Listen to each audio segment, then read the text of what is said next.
एक समय की बात है। भावनगर नामक गांव में समक नाम का एक आदमी रहता था। वो रेलवे में नौकरी किया करता था। वो टिकट चेकर का काम करता था। वो सुबह तैयार होकर ट्रेन में निकल जाता और हर ट्रेन में जा जाकर लोगों के टिकट चेक किया करता था। कई सालों से वो ये काम बड़ी ही ईमानदारी से किया करता था। जिस भी ट्रेन में वो टिकट चेक करने जाता, उस ट्रेन में उसके नाम का खौफ था, क्योंकि वो बिना टिकट यात्रियों को कैसे भी करके ढूंढ निकाला करता था और उन पर रेलवे के कानूनों के हिसाब से फाइन लगाया करता था। लेकिन समक दिल का बहुत ही अच्छा इंसान था।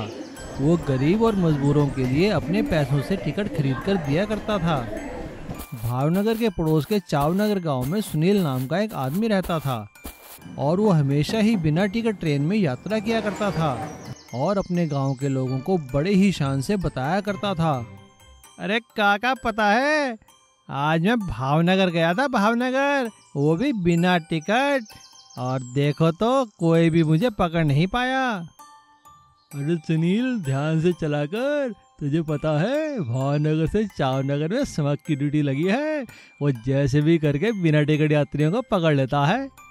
अरे समक हो या चमक, सुनील को पकड़ने वाला आज तक पैदा नहीं हुआ, समझा? चल मैं तुझे तरकीब बताता हूँ। और इस तरह से सुनील सभी गांव वालों को बिना टिकट यात्रा करने के लिए उकसाया करता था।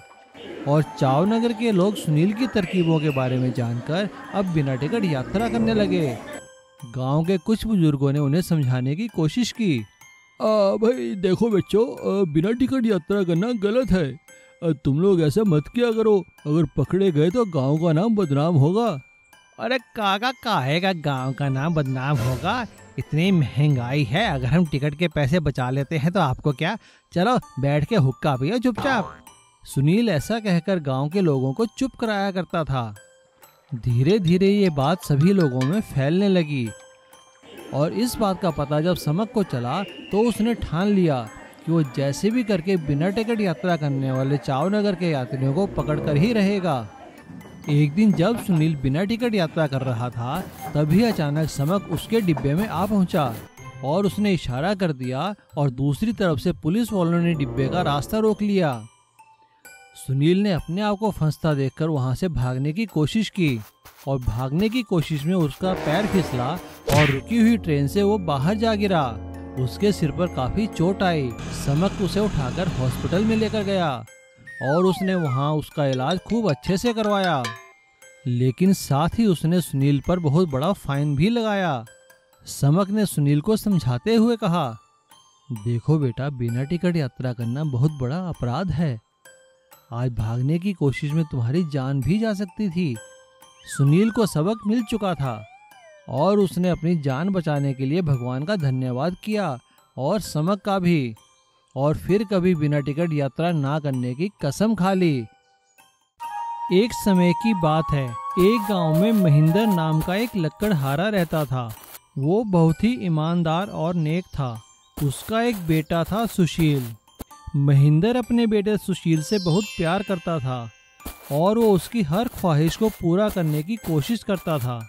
महेंद्र हर रोज सुबह जंगल में जाकर लकड़ियां काट कर लाता और उनसे अलग अलग तरह की चीजें बनाया करता था, जैसे गुड़िया, कठपुतली, जादुई सुंदर सुंदर बक्से, और उन्हें बनाकर गांव में बेचा करता था। यही उसकी कमाई का एक जरिया था और वो अपने छोटे से परिवार के साथ कम कमाई होने के बावजूद भी खुशी से रहा करता था। महेंद्र की पत्नी कमला भी गांव में लोगों के खेतों में काम किया करती थी और सुशील गांव के स्कूल में पढ़ा करता था और खाली समय में गांव के मैदान में अपने दोस्तों के साथ खेला करता था। एक दिन जब सुशील अपने दोस्तों के साथ गांव के मैदान में क्रिकेट खेल रहा था, तभी अचानक खेलते हुए उसके हाथ से उसके एक दोस्त का बहुत महंगा बैट टूट गया। बैट को टूटता हुआ देखकर उसके दोस्त ने उससे कहा, अरे ये क्या सुशील, तूने मेरा बैट तोड़ दिया, अब मैं तुझे छोड़ूंगा नहीं। मैंने जानबूझकर नहीं तोड़ा यार, यह गलती से टूट गया। मैं तुझे कल नया बैट जरूर लाकर दूंगा। अरे तू नया बैट कहाँ से लाकर देगा, तू तो गरीब है ना। और सुशील और उसका दोस्त आपस में लड़ने लगे, लेकिन वहाँ खड़े बाकी लड़कों ने उनको छुड़ाया और वो सभी अपने घर चले गए। महेंद्र जब घर आता है तो सुशील को उदास देखकर उससे पूछता है, अरे सुशील बेटा, क्या हुआ? इतने उदास क्यों हो तुम? क्या बात है? किसी ने कुछ कहा क्या? सुशील ने अपने पापा को सारी बात बताई और फिर से रोने लगा। उसे रोता हुआ देखकर महेंद्र ने उसे तसल्ली देते हुए कहा, कोई बात नहीं बेटा, गलती से हो गया, इसमें रोने की क्या आवश्यकता है। मैं कोशिश करूंगा तुम्हें एक की जगह 2 बैट लाने की। महेंद्र की ये बात सुनकर उसकी बीवी उससे कहती है, आपको पता है ना कि आप नया बैट नहीं ला के दे सकते। चल बेटा आजा, खाना खा के सो जा। और ऐसा कहकर वो खाना खिलाकर सुशील को सुला देती है। लेकिन दोनों के सोने के बाद महेंद्र को इस बात की फिक्र होती है कि वो अपने बेटे को बैट कहाँ से लाकर देगा। तभी अचानक उसकी नज़र घर पे पड़े एक बहुत मजबूत लकड़ी के टुकड़े पर पड़ती है और उसे देखकर महेंद्र को एक आइडिया आता है। वो तुरंत अपने औजार निकालता है और उस लकड़ी के टुकड़े से 2 बहुत ही शानदार बैट बनाता है। दिखने में वो बैट बहुत ही सुंदर लगते हैं। अगले दिन सुबह जब सुशील उठता है तो महेंद्र उसे वो दोनों बैट देकर कहता है, बेटा ये लो, मैंने कहा था ना तुम्हें एक की जगह मैं 2 बैट ला कर दूंगा। वुड कार्विंग वाले बैट देकर सुशील बहुत ही खुश होता है और अपने पापा के गले लगकर उन्हें थैंक यू बोलता है। थैंक यू पापा। एक बैट वो अपने दोस्त को वापस कर देता है और दूसरे बैट से खुद खेलने लगता है और उसके सभी दोस्त उससे ऐसा ही बैट लाने की मांग करने लगते हैं। और सुशील अपने पापा से कहकर अपने सभी दोस्तों के लिए वुड कार्विंग वाले बैट बनाता है और सभी दोस्त फिर से खुशी खुशी खेलने लगते हैं। एक समय की बात है, एक गांव में मोहन नाम का एक आदमी रहता था। वो मिट्टी के बर्तन बनाकर बाजार में बेचा करता था। वो काफ़ी मेहनती था, लेकिन काफ़ी मेहनत करने के बावजूद भी वो अच्छी कमाई नहीं कर पाता था और बड़ी मुश्किल से अपने परिवार का गुजर बसर किया करता था। मिट्टी के बर्तन बनाना उसका पुश्तैनी काम था। उसके पिताजी ने उसे यह काम सिखाया था। उसका एक भाई था किशन। किशन शहर में रहता था और वहाँ पर कई तरह के गलत धंधे किया करता था, जिससे उसके पास काफ़ी पैसे थे और वो बड़े ही शानो शौकत से रहा करता था। लेकिन किशन बहुत ही बेईमान और लालची था। मोहन की दुकान सड़क के बिल्कुल ही पास थी। इस कारण किशन की नज़र हमेशा अपने भाई मोहन की दुकान पर लगी रहती थी और वो किसी न किसी तरह से उस दुकान को हथियाना चाहता था। एक दिन किशन मोहन के पास आकर उससे कहता है, अरे भाई, तुम्हारी हालत तो दिन पर दिन पतली होती जा रही है। अरे तुम कुछ और काम क्यों नहीं करते? शहर आ जाओ मेरे पास, देखो मैं कितने शान से रहता हूँ। नहीं भैया, हमारे पिताजी ने पूरी जिंदगी मिट्टी के बर्तन बनाकर ही गुजारा किया है और मुझे और आपको पढ़ा लिखा कर बड़ा किया है। देखो तो कितने प्यारे बर्तन बनते हैं। मेरा इससे सही गुजारा हो रहा है और मुझे एक बहुत बड़ा कॉन्ट्रैक्ट भी मिलने वाला है। अब तो सरकार हम जैसे कारीगरों को काफी बढ़ावा दे रही है। उसकी बात सुनकर किशन कहता है, हाँ हाँ, वो सब तो ठीक है, लेकिन सरकार और ये तुम्हारा काम पता नहीं कब तक चलेगा। चलो ठीक है, जैसे तुम्हारी मर्जी। बाकी अगर जब तुम्हारा दिल करे दुकान मुझे दे देना, मैं तुम्हें अच्छे पैसे दूंगा। नहीं भैया, आपका बहुत बहुत धन्यवाद, मैं ऐसे ही ठीक हूँ। किशन वहाँ से चला जाता है, लेकिन वो रात में आकर मोहन की दुकान में आग लगा देता है और मोहन के सभी बर्तन और सामान जलकर राख हो जाता है। मोहन का सब कुछ जलकर राख हो चुका था। वो अपने सुध-बुध गंवा चुका था और बेसुध होकर जंगल में कहीं भी चला जा रहा था। तभी उसे अचानक एक पेड़ के नीचे एक बहुत ही बूढ़ा और बीमार आदमी मिलता है। वो उसे अपने साथ अपने घर ले आता है और उसकी बहुत खातिर करता है। कुछ ही दिनों में वो आदमी ठीक हो जाता है और उसे ऐसा कहकर चला जाता है कि उसकी समस्या का हल उसी पेड़ के नीचे है जहां वो उसे मिला था। उस आदमी के जाने के बाद मोहन सीधा उसी पेड़ के नीचे जाता है और वो ये देखकर हैरान हो जाता है कि उस पेड़ पर तरह तरह के बर्तन टंगे हुए थे। सोने, चांदी और मिट्टी के बर्तन, स्टील और एल्युमिनियम के बर्तन भी। मोहन मन ही मन उस आदमी का धन्यवाद करता है और वो सारे बर्तन उस पेड़ से उतार लेता है और अपनी दुकान की साफ सफाई कर वहाँ बेचने लगता है। देखते ही देखते उसके सारे बर्तन बिक जाते हैं और सोने, चांदी और एल्युमिनियम वगैरह के बर्तनों से उसकी काफी अच्छी कमाई होती है, जिससे वो फिर से अपने मिट्टी के बर्तन बनाने का काम शुरू कर देता है। और अब वो मिट्टी के बर्तनों के साथ साथ सोने, चांदी, एल्युमिनियम और स्टील के बर्तन भी बेचने लगा था, जिससे वो माला माल हो गया था। और अभी भी कभी कभी वो जादुई पेड़ उसे तरह तरह के बर्तन देता था। मोहन अपनी नेकदिली और सच्चाई के कारण दिन पर दिन उन्नति कर रहा था और इधर किशन को उसके गलत धंधों के कारण पुलिस ने पकड़ लिया था और उसे जेल की सजा हो गई थी। इसीलिए कहते हैं हमें हमेशा ईमानदारी से ही काम करना चाहिए। 10 रुपए का बंद रेसिपी। एक गांव में रामू नाम का एक आदमी रहता था। वो बहुत गरीब था। उसका पिंकू नाम का एक बेटा भी था। रामू दिन भर शहर जाकर मजदूरी किया करता था और पिंकू स्कूल में पढ़ा करता था। दोनों बाप बेटा अपने इस हालात में भी बड़े खुशी से रहा करते थे, क्योंकि वो दोनों ईमानदारी से रहते थे। उसी गांव में श्यामू नाम का एक आदमी भी रहता था। वो गांव में बर्गर बन का ठेला लगाया करता था। वो बहुत लालची और धूर्त किस्म का इंसान था। उसके बनाए बंद बहुत स्वादिष्ट हुआ करते थे, लेकिन वो बंद को बहुत महंगे दामों में बेचा करता था। एक दिन स्कूल के सामने श्यामू का ठेला देखकर पिंकू का मन बंद खाने का हुआ, तो उसने श्यामू से पूछा, अंकल अंकल, यह बंद कितने का दिया? उसकी बात सुनकर श्यामू ने उसे डांटते हुए कहा, अबे रोज पूछता ही रहता है, खाएगा भी किसी दिन। अच्छा तू तो रामू का बेटा है ना, तेरे पास तो पैसे होंगे ही नहीं। जा बेटा जा जा जा, टाइम खराब मत कर। उसकी बात सुनकर पिंकू बड़ा ही मायूस होकर घर आ गया और रात को उसे मायूस देखकर रामू ने उससे पूछा, क्या बात है पिंकू बेटा, इतने उदास क्यों हो? पिंकू ने उसे सारी बात बताई। उसकी बात सुनकर रामू ने उससे कहा, कोई बात नहीं बेटा, बस इतनी सी बात है। जब मैं शाम को शहर से वापस आऊँगा तो मैं तुम्हारे लिए बर्गर और बंद ले आऊँगा। हम उसे घर पे ही फ्राई करके खा लेंगे। अपने पापा की बात सुनकर पिंकू खुश हो गया और अगले दिन रामू जब अपना काम खत्म करके शहर में बंद लेने एक दुकान पर गया तो वहाँ पे उसने श्यामू को देखा। अरे ये श्यामू यहाँ क्या कर रहा है, चलो इसका पीछा करता हूँ। रामू श्यामू के पीछे हो गया।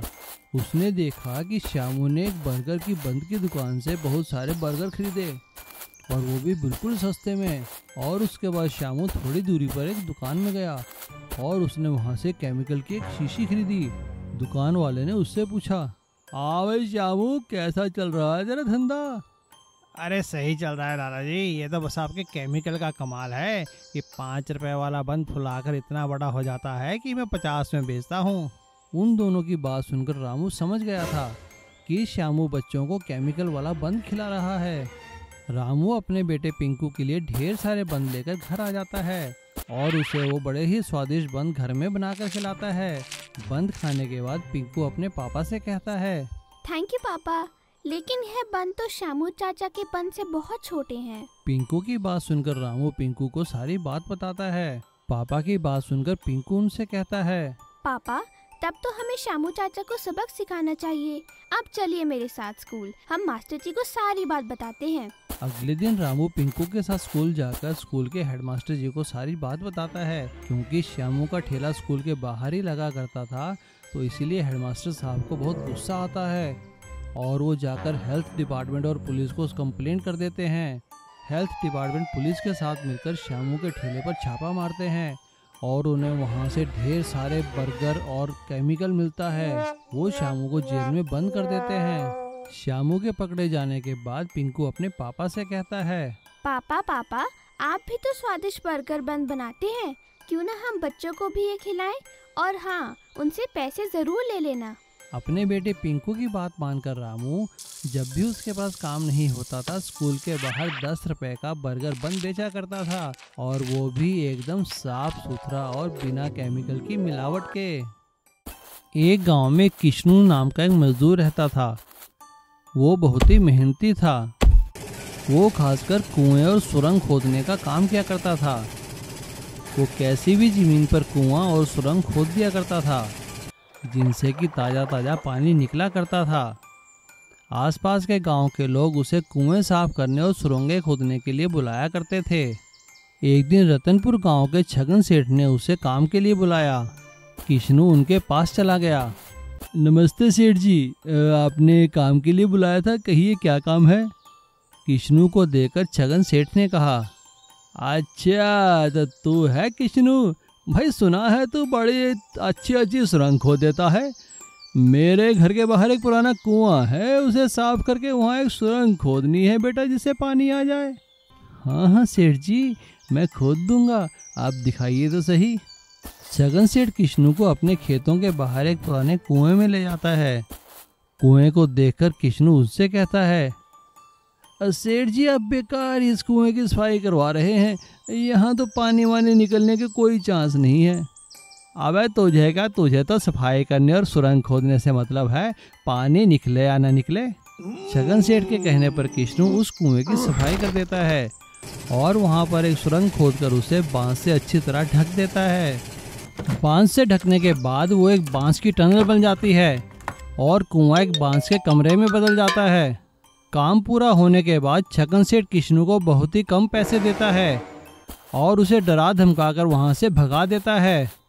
किश्नू के जाने के बाद छगन सेठ अपना सारा ब्लैक का पैसा, सोना चांदी उस टनल में जमा कर देता है और हंसते हुए कहता है, आने दो इनकम टैक्स वालों को, उन्हें मेरे घर कुछ नहीं मिलेगा अब। अगले दिन पुलिस वाले और इनकम टैक्स वाले छगन सेठ के घर पर छापा मारते हैं, लेकिन उन्हें वहाँ कुछ भी ब्लैक का पैसा नहीं मिलता है। ये खबर अखबार में छपती है। छगन सेठ के घर पर छापा पड़ने और उसका ब्लैक का पैसा बताने वालों को इनाम देने की खबर जब किश्नू अखबार में पढ़ता है तो वो सीधा पुलिस के पास जाता है और उन्हें बांस की टनल और कमरे के बारे में बताता है। पुलिस किश्नू के साथ जाकर वहाँ छापा मारती है और छगन सेठ का सारा ब्लैक का पैसा जमा कर लेती है। किश्नू को उसकी ईमानदारी के लिए इनाम दिया जाता है। अब किश्नू बांस की टनल और ईमानदारी की वजह से बहुत अमीर हो जाता है और अपने बच्चे को एक अच्छे से स्कूल में पढ़ाने लगता है और छोटी सी दुकान खोल लेता है। जादुई घर और खेती। एक गांव में सुशील नाम का एक आदमी रहता था। वो अपने नाम की तरह ही बहुत अच्छा और नेक था। वो शहर से खेतीबाड़ी की परीक्षा पास कर गांव आया था और वो अपने गांव के लिए कुछ करना चाहता था। उसकी उस गांव में थोड़ी सी जमीन थी और वो बाकी गांव वालों के साथ छोटे छोटे मकानों में रहा करता था। उसने गांव आने के बाद लोगों को खेती की काफी उन्नत तकनीकें सिखाई। सुशील द्वारा बताई गई खेती की उन्नत तकनीकों के कारण गांव वालों की काफी अच्छी फसल होने लगी थी, जिससे उनका काफी अच्छा मुनाफा होने लगा था और वे लोग अच्छी जिंदगी जीने लगे थे। और एक दिन गांव वालों ने सुशील का सम्मान करते हुए उससे कहा, सुशील बेटा, तुम्हारे आने के बाद तो गांव की रूपरेखा ही बदल गई है। तुम्हारी बताई तकनीक के कारण ही हम लोग इतनी अच्छी फसल उगा पा रहे हैं। काका, ये तो मेरा फर्ज है, मेरी भी इस गांव के प्रति कुछ जिम्मेदारियां हैं। लेकिन उसी गांव में एक बहुत ही चालाक और लालची जमींदार रहता था, जिससे कि पहले सभी गांव वाले कर्जा लिया करते थे। वो गांव वालों की उन्नति देखकर बहुत परेशान हो गया था। एक दिन उसने अपने मुनीम से कहा, मुनीम जी, सभी गांव वालों के कर्जे के कागजात निकालिए। मैं ये बिल्कुल नहीं देख सकता कि सभी गांव वाले आगे बढ़ें और उन्नति करें। इससे हमारा काम कैसे चलेगा? जी मालिक। और जमींदार सभी गांव वालों को ये बोलकर धमकाता है कि उन्होंने उसका काफ़ी कर्जा देना है और वो कर्जा देने की मियाद ख़त्म हो चुकी है, और वो अपने बदमाशों को गांव वालों की ज़मीन पर कब्जा करने भेजता है। सुशील जमींदार से कहता है, जमींदार साहब, लोगों की फसल अब अच्छी हो रही है, हमें कुछ दिन और दीजिए, हम आपका सारा कर्जा चुका देंगे। नहीं, तुम कौन हो? ज़्यादा नेता बनते हो इनके, मारो इसे। और ऐसा कहते ही जमींदार के गुंडे उन सबको मारने लगते हैं और उन्हें मारकर जंगल में भगा देते हैं। परेशान होकर सुशील भगवान से मदद की गुहार करता है और तभी एक चमत्कार होता है और वो सुशील को एक बीज देकर कहते हैं, बेटा, तुम्हारी समस्या का हल ये बीज है, इसे ले जाकर अपने गांव में लगा दो। तुम्हारा भला होगा। सुशील वो बीज लेकर भगवान का धन्यवाद करता है। जमींदार के गुंडों के जाने के बाद सभी लोग गांव में वापस आ जाते हैं और सुशील वैसा ही करता है जैसा जंगल के देवता ने कहा था। सुशील के बीज लगाते ही वहाँ एक बहुत बड़ा पेड़ उगाता है जिस पर अलग अलग डिजाइन के घर टंगे हुए थे। गांव वाले जैसे ही घर उतार कर जमीन पर रखते हैं वे घर बहुत बड़े बड़े घरों में बदल जाते हैं। गांव वाले भगवान का धन्यवाद करते हैं और वो देखकर हैरान रह जाते हैं कि उनकी फसलें भी लहलहा रही थी और उनमें गेहूं उगाई थी, लेकिन वो भी सोने और चांदी के दानों वाली। गांव वाले अपने अपने खेतों में जाकर सोने और चांदी के दानों वाली गेहूं तोड़ लेते हैं और उसे ले जाकर जमींदार को देकर अपना कर्जा पूरा करते हैं। जमींदार भी इतना सारा सोना चांदी देखकर लालच में आ जाता है और सभी गांव वालों की जमीन के कागज उन्हें वापस कर देता है और इस तरह से जादुई घर के पेड़ के कारण सभी गांव वालों की किस्मत बदल जाती है। मधुमक्खियों का छत्ता और डाकू। एक गांव में श्याम नाम का एक आदमी रहता था। वो वन विभाग में बहुत ही ऊंचे पद पर काम करता था। वो बहुत होशियार, बहादुर और ईमानदार वन ऑफिसर था। एक बार उसके सीनियर ऑफिसर ने उसे बुलाते हुए कहा, देखो श्याम, मैं तुम्हें काला वन में भेज रहा हूँ। वहाँ पर डाकू चंगू राम का आतंक फैला है और वो जंगल से वन संपदा काट काट कर बेच रहा है। तुम्हें वहाँ जाकर उसे काबू करना होगा। जी सर, जैसी आपकी आज्ञा। और अगले ही दिन श्याम काला वन के लिए निकल पड़ता है और वहाँ जाकर देखता है कि सभी लोग चंगू डाकू से बहुत डरे हुए थे और उसका वहाँ बहुत आतंक था। लेकिन श्याम अपनी सूझबूझ से चंगू डाकू के कामों पर काफी हद तक काबू पा लेता है। ये देखकर चंगू डाकू बहुत गुस्सा होता है। कौन है वो नया ऑफिसर? उसे सबक सिखाना ही होगा। चलो आज ही हमला करते हैं।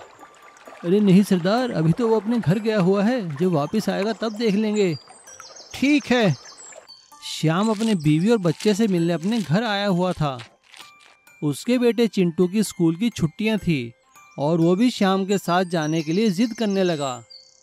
श्याम और उसकी बीवी चिंटू को बहुत समझाते हैं, लेकिन चिंटू जिद करता है और श्याम उसे अपने साथ ले आता है, लेकिन उसे समझाता है कि वो घर के आसपास ही रहे क्योंकि यहाँ जंगल में बहुत खतरनाक जंगली जानवर भी हैं। एक दिन जब श्याम सरकारी काम से कहीं बाहर गया हुआ था, तभी चंगू डाकू और उसके आदमी आकर उसके घर पर हमला कर देते हैं। लेकिन श्याम को वहां ना पाकर वो बहुत गुस्से होता है और गुस्से में चिंटू को उठाकर ले जाता है। चलो उठा लो इसके बच्चे को, अपने आप आएगा वो पीछे पीछे। चंगू और उसके साथी चिंटू को उठाकर अपने अड्डे पर ले जाते हैं। श्याम को जैसी ही खबर मिलती है वो घबरा जाता है और चंगू डाकू पर हमला करने के लिए पुलिस से सहायता मांगता है, लेकिन पुलिस ऑफिसर उसे और फोर्स आने तक के लिए इंतजार करने को कहता है। डाकुओं के अड्डे पर अकेला चिंटू पहले तो डरता है, लेकिन तभी उसकी नज़र वहाँ पे एक मधुमक्खियों के छत्ते पर पड़ती है। मधुमक्खियों का छत्ता देखकर उसके मन में एक आइडिया आता है। शाम होने पर जैसे ही सभी डाकू खाने पीने में व्यस्त थे, तभी चिंटू अपने आप को एक कंबल से ढककर मधुमक्खियों के छत्ते पर बहुत बड़ा पत्थर फेंकता है। पत्थर लगते ही मधुमक्खियां गुस्से में आ जाती हैं और वो सभी डाकुओं पर हमला कर देती हैं। मधुमक्खियों का हमला होता देखकर डाकू घबरा जाते हैं और उनके डंक से बचने के लिए इधर उधर भागने लगते हैं। मधुमक्खियां चंगू डाकू को भी घेर लेती हैं। अरे बचाओ बचाओ बचाओ, हटाओ कोई इनको। और चिंटू मौका देखकर वहां से फरार होकर अपने घर की तरफ भागने लगता है। तभी आधे रास्ते में उसे अपने पापा और पुलिस मिलती है। चिंटू उन्हें डाकुओं के अड्डे के बारे में बताता है। पुलिस डाकुओं के अड्डे को घेर लेती है, लेकिन पुलिस का आधा काम तो मधुमक्खियों ने ही कर दिया था। पुलिस को सभी डाकू घायल अवस्था में मिलते हैं और इस तरह चिंटू की सूझबूझ और मधुमक्खियों के छत्ते की सहायता से चंगू डाकू का आतंक खत्म हो जाता है और सभी लोग चिंटू की बहुत तारीफ करते हैं। नीलू और सरिता शहर में रहते थे। वो दोनों एक फूड कंपनी में काम करते थे। वहीं दोनों आपस में मिले और दोनों ने शादी कर ली। शादी करने के बाद भी वो दोनों उसी कंपनी में काम किया करते थे। उन दोनों को घूमने फिरने का बहुत शौक था। एक साल भी ऐसे ही गर्मियों के दिनों में उन्हें 3-4 दिन की छुट्टियां मिलने वाली थी। तो नीलू के दोस्त ने उससे पूछा, अरे भाई नीलू, क्या प्रोग्राम है तुम्हारा? कहाँ जा रहे हो छुट्टियों में इस बार? अरे हाँ रमेश, इस बार हम कहीं बड़े शहर में नहीं जा रहे। इस बार हम गांव में और एक हेरिटेज वॉक के लिए जंगल में घूमने जा रहे हैं। और छुट्टियां मिलते ही दोनों एक पहाड़ी के क्षेत्र में घूमने के लिए निकल जाते हैं। वो दोनों एक गांव में ठहरते हैं। अगले दिन वो लोग सुबह ही गांव की एक टैक्सी लेकर जंगल में घूमने के लिए निकल जाते हैं। टैक्सी वाला उन्हें पहाड़ के नीचे उतार देता है और कहता है, अरे साहब, आप यहाँ से पैदल जाइए और पहाड़ी के चोटी पर मंदिर है, वहाँ से घूम कर आइए। मैं शाम को आपको यहाँ लेने आ जाऊँगा। अगर कोई दिक्कत हो तो मुझे फोन कर देना। यहाँ पे नेटवर्क की कोई कमी नहीं है। टैक्सी के वहाँ से जाते ही दोनों जंगल में घूमने निकल जाते हैं। जंगल में घूमने के लिए एक साफ सुथरा रास्ता बना हुआ था। दोनों उस रास्ते पर चलते चलते जंगल के मनोहारी दृश्य देखने लगे और ना जाने कब जंगल के बीचों बीच खो गए। उन्हें समय का पता ही नहीं चला। शाम ढलने को थी, तभी हल्की हल्की बारिश होने लगी। वो दोनों एक पेड़ के नीचे बैठ गए। थोड़ी ही देर में बारिश रुक गई, लेकिन तब तक शाम होने लगी थी और वो जंगल के इतने अंदर आ चुके थे कि उन्हें रास्ता कहीं मिल नहीं रहा था। तभी अचानक नीलू की नज़र दूर से एक रोशनी पर पड़ती है। वो उस दिशा में चल पड़ते हैं। वो नजदीक जाकर देखते हैं कि वहाँ एक छोटी सी झोपड़ी बनी थी। दोनों उस झोपड़ी के अंदर जाते हैं तो वहाँ पे एक बूढ़ी औरत बैठी हुई थी। नीलू उस बूढ़ी औरत को नमस्कार करते हुए कहता है, अम्मा जी नमस्कार। हम यहाँ घूमने आए थे लेकिन जंगल में रास्ता खो गए हैं। क्या हमें यहाँ रात भर के लिए आश्रय मिल सकता है? हाँ हाँ बेटा, तुम दोनों बड़े आराम से मेरी झोपड़ी में रह सकते हो। वो बूढ़ी औरत उन लोगों के लिए झोपड़ी के कोने में बिस्तर लगा देती है। तभी सरिता उस बूढ़ी औरत से कहती है, अम्मा बुरा न माने तो बहुत भूख लगी है, क्या कुछ खाने में है? अरे अरे बेटा, इसमें बुरा मानने की क्या बात है। अगर तुम मटन खाते हो तो आज पत्थर पर मैंने मटन पकाया है, आओ खा लो। बूढ़ी औरत की बात सुनकर दोनों खुश हो जाते हैं और मटन का नाम सुनकर तो दोनों की भूख और बढ़ जाती है। तभी बूढ़ी औरत ने चूल्हे के पास पड़ा एक बड़ा सा पत्थर उठाया। पत्थर के नीचे एक और पत्थर था और उसके अंदर मटन पक रहा था। बूढ़ी औरत ने उन्हें पत्थर पर पकाया हुआ मटन खिलाया। वो मटन दोनों को बहुत ही स्वाद लगा। अगली सुबह जब दोनों वहां से जाने लगे तो नीलू ने जाते जाते उस बूढ़ी औरत से पत्थर पर मटन पकाने की रेसिपी सीख ली।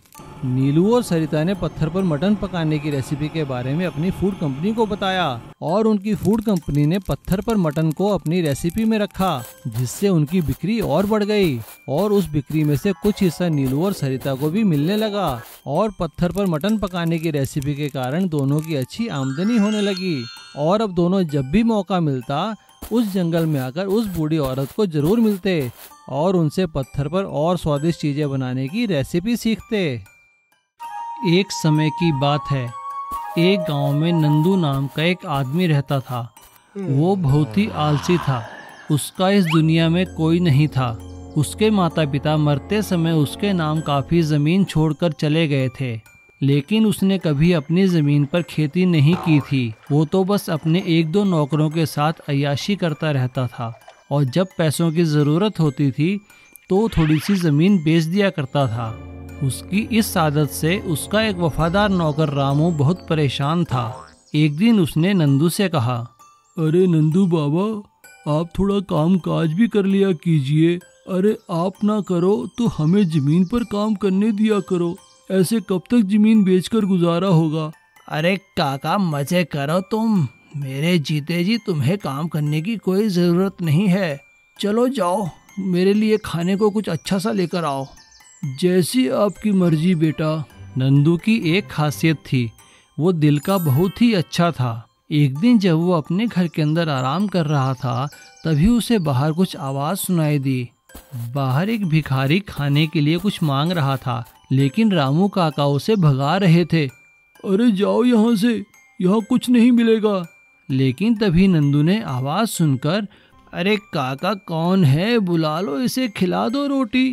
ठीक है बेटा, जैसी तुम्हारी मर्जी। और रामू काका उस भिखारी को अंदर बुला लेता है और नंदू बड़े प्यार से उसे रोटी खिलाता है। रोटी खाने के बाद वो भिखारी नंदू का धन्यवाद करके वहाँ से चला जाता है। और नंदू जैसे ही उसे दरवाजे पर छोड़कर आता है, वो देखता है कि वो भिखारी जहाँ बैठा हुआ था वहाँ पे एक बहुत बड़ा गोल्डन कलर का टमाटर पड़ा था। ये देखकर नंदू फटाफट दरवाजे के बाहर जाता है, लेकिन उससे वो भिखारी कहीं नजर नहीं आता। नंदू उस गोल्डन टमाटर को भगवान की मर्जी समझकर अपने पास रख लेता है और फिर से अपनी जमीन बेचकर अपना गुजारा करने लगता है।